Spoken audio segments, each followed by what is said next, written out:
Bismillahirrahmanirrahim. Alhamdulillahirabbil alamin. Wassalatu wassalamu ala asyrofil anbiya'i wal mursalin sayyidina Muhammadin wa ala alihi wa sahbihi ajma'in. Qala Syekh Musannif rahimahullah nafa'ana bihi wa ja'alna min barakati wassalamu lalu jangan semua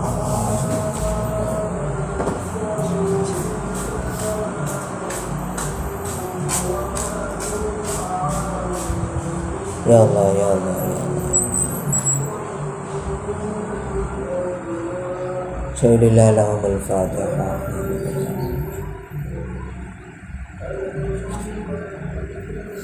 Masih tentang maksiat badan. Sekarang yang 24, menggunakan bejana emas atau perak. Bejana itu beda. Mangkok dari emas, piring dari emas, sendok dari emas, toples dari emas atau perak. Itu termasuk maksiat. Kenapa?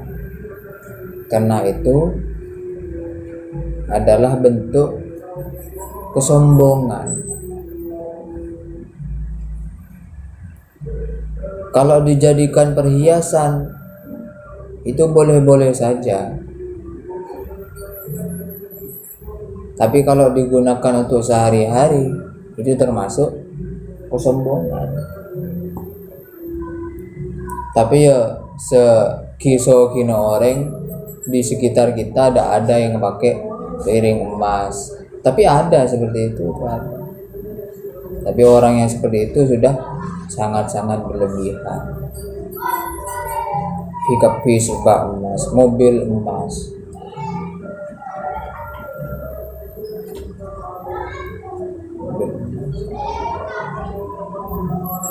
Makanya emas itu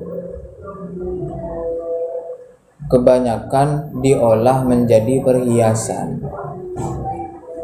Anting, cincin, kalung.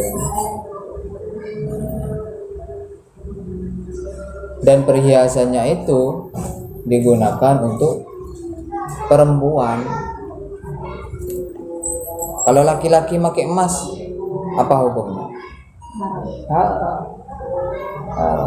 Makanya ada perhiasan yang untuk laki-laki. Karena memang tak boleh laki-laki berhias itu udah berlebihan, apalagi pakai emas, tidak boleh. Sebenarnya yang dianjurkan ini perempuan, tapi mau perempuan berlebihan juga pakai emas, gelengan tegar sampai sikut, antingnya tegar ngelandut, kalungnya tegar tak bisa noleh. Ini berlebihan enggak boleh. Tapi ada orang-orang seperti itu ada. Itu maksiat tauhid. Gitu ya, bisa dipahami ya. Ada yang tanyakan? Terus selanjutnya meninggalkan kefarduan atau melakukannya, tetapi ada syarat dan rukun yang ditinggalkan. Kalaupun syarat dan rukun dipenuhi, tetapi melakukan hal yang membatalkan perbuatan. Nah ini ruwet. Ini ruwet.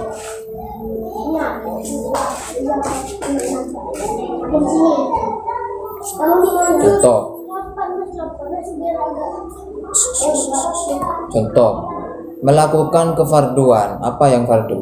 Contoh sholat. Terus kemudian meninggalkan syarat atau rukun-rukun sholat. Apa rukun-rukun sholat? Niat, takbiratul ihram, ya, membaca Fatihah. Kejeng keng tak baca Fatihah Pejeng keng tak niat. Nah ini maksiat. Meruwet. Pejeng tapi tidak wudu. Syarat sholat kan wudu atau suci dari hadas kecil maupun besar. Pejeng kita di wudu. Pejeng kita menghadap kiblat. Ini maksiat. Selain dosa tapi juga ngelama kepada Allah. Ibadah kok dibuat main-main. Itu dalam hal ibadah. Fardu-fardu yang lain dharma, kewajiban yang lain kepada orang tua,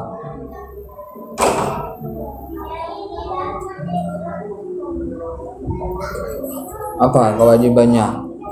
Surah meleh gula. Kewajibannya apa ketika disuruh orang tua?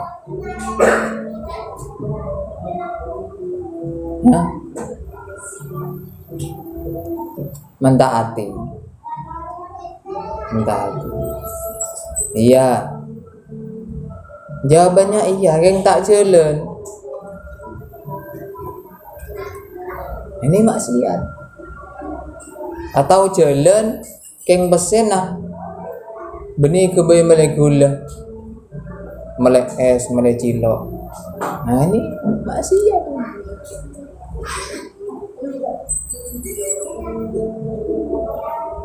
Jadi sholat saja tidak cukup, mentak gonggu sholat.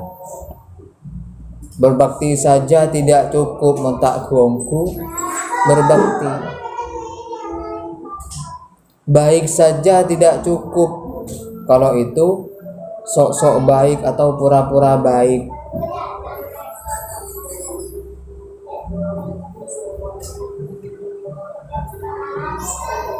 Paham ya? Terus taat baik, apakah itu apa istilahnya? Jelek, ya baik, jelek. Tapi baik saja tidak cukup. Kalau itu hanya pura-pura, hanya sementara. Kudu berusaha taat seunggul. Kudu berusaha berbakti ke orang tua seunggul. Caranya gimana? Ya direnungkan di dalam hati. Karena hal-hal seperti itu akan menjadi amal kita atau aktivitas kita sia-sia. Kita taat itu apa sih tujuannya sih? Taat beribadah kepada Allah tujuannya apa sih?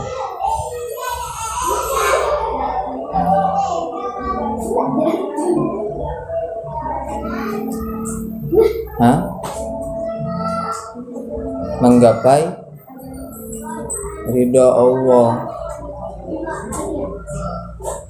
Ridha Allah apa? Allah senang ke kita. Biar Allah senang ke kita apa? Ya daraja.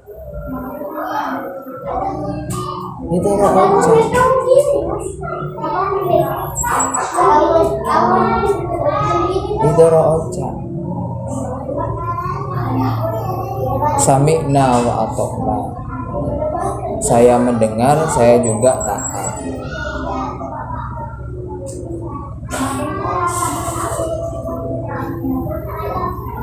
Atau juga sebaliknya, melakukan syarat dan rukunnya tapi melakukan hal yang membatalkan kefarduan juga. Contoh dalam hal ibadah, lewudu lah, mau sholat lewudu, lah pakai pakaian bersih, lah di musola, sudah menghadap kiblat, Imam Allahu Akbar lah ya Allahu Akbar lah. Nah terus aku kancana. Nah batal. Atau cep-kecet atau el-kailan, sisa-sisa makanan pas geluno, batal lah, kan percuma. Dia ngambil wudhu, dia ada di musola, dia berdiri di belakang imam, terus jangan ngaji ya, ini percuma.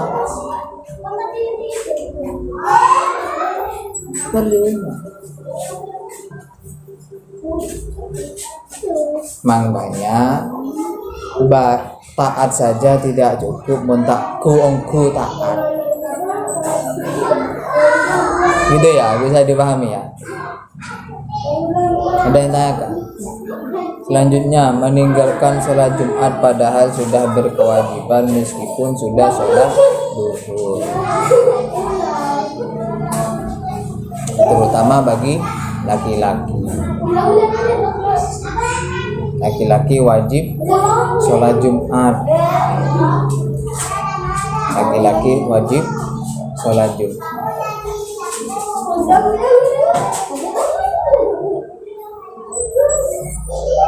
Hal-hal yang membolehkan seseorang itu tidak sholat Jumat itu apa?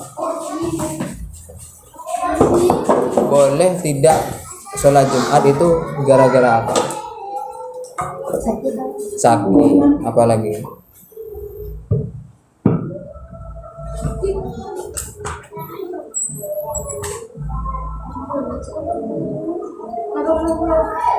Apa? Tidak mendengar,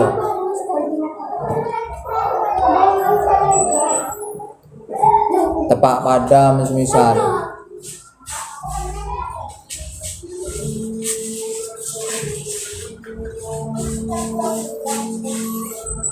Atau bencana alam, gempa bumi, jembatannya terputus, misal hujan lebat, itu tidak wajib sholat Jumat.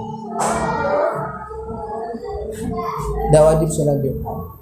Tapi tak ada apa-apa, speaker santa tak lagi tedung, terus tak Jumat dengan alasan kalau udah Jumat, udah sholat Jumat itu gimana solusinya? Tetap sholat. Tidak ada bencana, tidak ada udzur syar'i namanya. Tidak ada udzur syar'i dengan alasan kemarin sholat duhur bayilah, itu boleh apa tidak? Tidak. Sholat duhur itu untuk udzur syar'i ya tadi itu, sakit, tedung, bencana, tak ngeding info, baru sholat duhur. Tak ada apa-apa pengaruh, tak ada alasan kayak gitu, tidak boleh, itu masih. Ada apa enggak kayak gitu? Ada. Biasanya itu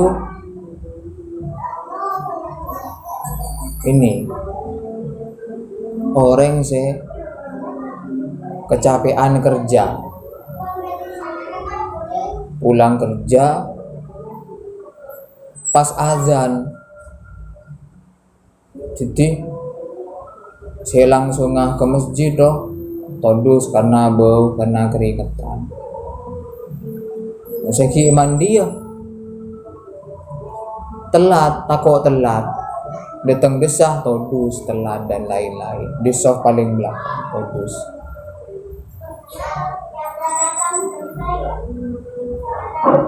Orang ndak kuat imannya, tak sholat Jumat itu.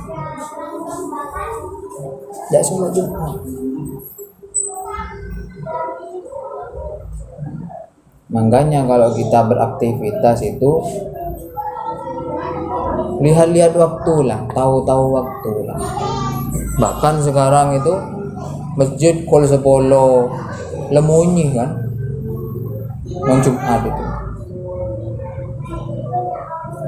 tahu waktu lah. Oh, sholat Jumatan marena 10 menit lagi, tak usah keluar kada lah. Bentuk sholat Jumat, ya cek kanjane semisal, tak usah keluar kada. Atau memang kalau memang diajak temannya, ya bawa salinan atau bawa sarung yang bisa menutup aurat atau pakaian yang suci untuk sholat.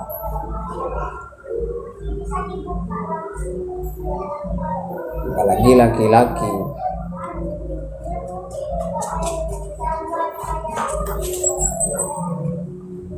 Juga balik berangkat. Ayahnya masih kerja, saya tidak ada temennya. Itu bukan alasan. Ayahnya masih kerja, saya tidak ada temennya, Kak. Tapi saya sudah balik. Balik itu berkewajiban sholat Jumat. Ya harus berangkat dini, belajar berangkat dini. Atau ya bikin jana kan kita tangga ini biasa. Belajar. Karena itu kewajiban diri sendiri. Gitu ya, bisa dipahami ya. Ada yang tanyakan? Terus, meninggalkan berjamaah sholat fardu bagi seluruh penduduk kampung. Nah, ini nyambung dengan penjelasan saya ya. Si tepak sholawatan, masih ingat kamu? Sekalipun sholat berjamaah itu fardu kifayah, kewajiban berkelompok, tapi itu juga wajib. Fardu kifayah itu gimana? Ketika satu kampung, contoh dusun Ajung Kulon, tada saya sholat berjamaah, meskipun orang hujung kepi tapi tak sholat berjamaah, itu dosa,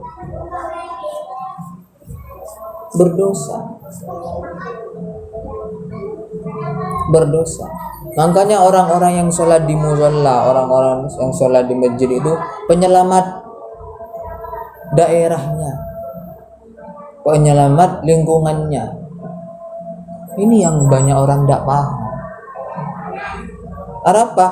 Ketika mereka enggan tak ke musola, tak ke masjid, di kepira kening dosa. Meskipun mereka sholat di rumahnya, sholat meskipun sholat itu kening dosa.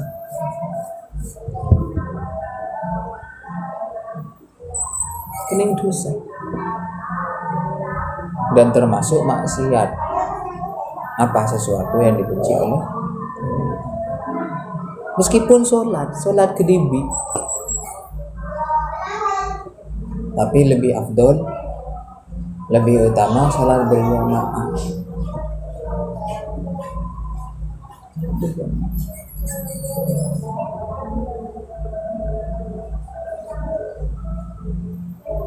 Paham ya?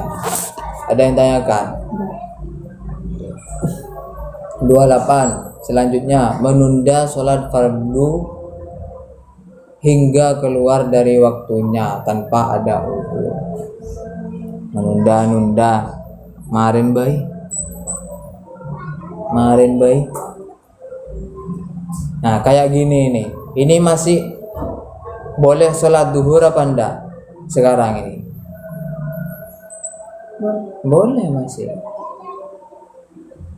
Tapi ki marin baik. Padahal dia dah ngapa-ngapain. Tak tedung, tak sake, ndak musafir, ndak ngapa-ngapain, jo nang bungkun. Apalagi disibukkan dengan hal-hal yang jelek, main game, ngopi-ngopi gak jelas, kena adzan kastah, oh kita salah zuhur, benih kastah jinaman. Itu namanya apa? Kesengajaan. Merdeka setan meledai. Setan ketika berhasil menggagalkan orang sholat, menggagalkan orang beribadah, itu merdeka setan, senang setan, senang ya. Makanya ada pepatah, penyesalan itu tidak akan ada di awal, penyesalan itu ada di akhir.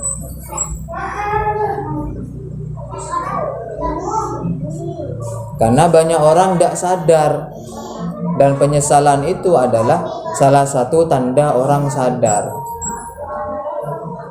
Dan penyesalan itu sebuah ujian untuk kita,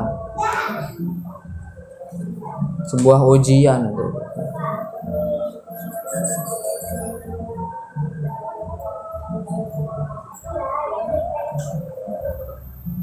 Gitu ya, bisa dipahami ya? Ada yang tanyakan? Hah? Mudah-mudahan berkah.